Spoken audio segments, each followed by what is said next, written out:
I travel to a lot of places, but I don't usually go up to the sky deck or whatever you call it. One of the interesting things is that ultimately, when you look at how a city is planned or not planned, in developing countries, for the most part, cities are not planned. Population booms, and people just build houses, and that's exactly what's happened in this city. And when you go up, you'll see basically one or two main roads, and that's why traffic is so terrible. And then the rooftop houses all over, except for one sort of interesting anomaly, at least in a developed country, and this is a developing country. You see back over here, I don't know if you can see it because of the selfie mode, but you've got coal plants, and I haven't seen those anywhere, but they're very visible.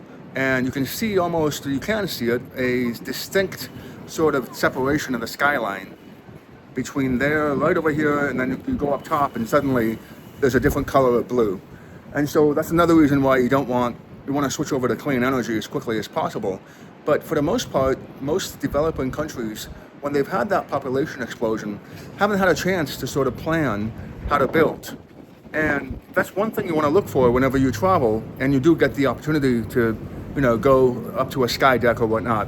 In Italy and in Europe, you see a lot of roads, but you don't see a lot of, business buildings or skyscrapers.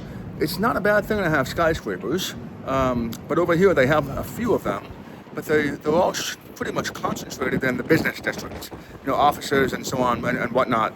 But if you don't have a large service industry, then you probably are not going to have, a massive business district or skyscrapers. So this is kind of interesting. I don't know if you can see it, but right over here is something that looks like it was copied from the Sydney Opera House. But that's kind of the interesting thing about building is most people just copy somebody else. And over here, the unfortunate thing is that the only massive green spaces are the ones that are next to the river and to, I believe, a university football field, and then again another football field. So when you're building, you've got, you can look at Jane Jacobs, you can read her, you can see all the, Richard Florida and how to build. But for the most part, developing countries are in a bit of a bind because when population exploded, they just ended up building houses and they didn't really build the infrastructure first. And the question is, what do you do now? And I think the first thing you do is you replace that coal plant all the way in the background with something cleaner.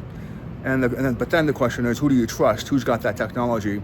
And are you going to end up making a contract with an Enron or not? So anyway, interesting times.